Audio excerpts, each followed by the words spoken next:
сожалению, мы сейчас очень мало снимаем, загружаем текущего видео по нашей работе по двум причинам. Потому что, во-первых, у нас очень много материала с конференции, который надо весь переработать и грузить в ближайшее время.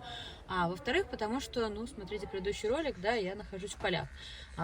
Центр при этом работать не перестает, то есть сотрудники наши постоянно оказывают помощь диким животным, просто, ну, девушки наши не настолько готовы снимать, насколько готова я.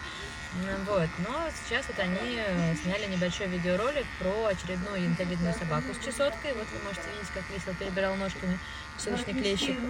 Чесотка сейчас очень распространена у нас, то есть каждый год мы получаем там 2-3 животных с очень серьезной формой, вот с таким запущенным чесночным клещом, и встречается в более легкой форме тоже достаточно часто. Вообще для Европы заболевание очень характерное.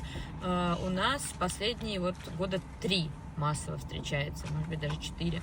Ну вот, но не могу сказать, что раньше как-то его было видно. Может теплеет, может еще что-то, но не буду в это лезть. Но сейчас, да, сейчас заболевание уже распространенное, то есть такие животные не редкость. И судя по опыту с нашей прошлой янтовидной собакой, которая тоже была брыта на лысо как раз зимой, и обросла она только к концу зимы, соответственно, выпускали мы ее уже летом. Поэтому я думаю, что этот лысик тоже будет у нас сидеть уже теперь до весны, а то и до лета, пока не покроется нормальной шерстью.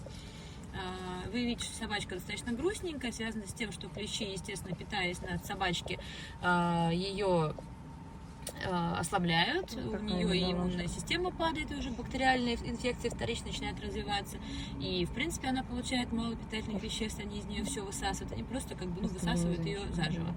Поэтому сейчас ей предстоит период долгого восстановления, ну, а дальше обрастать шерсткой, набирать жирок, и потом уже в природу.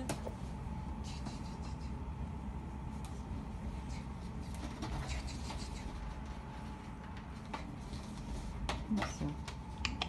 Собачка, говорись к нам, личико. Не хочет.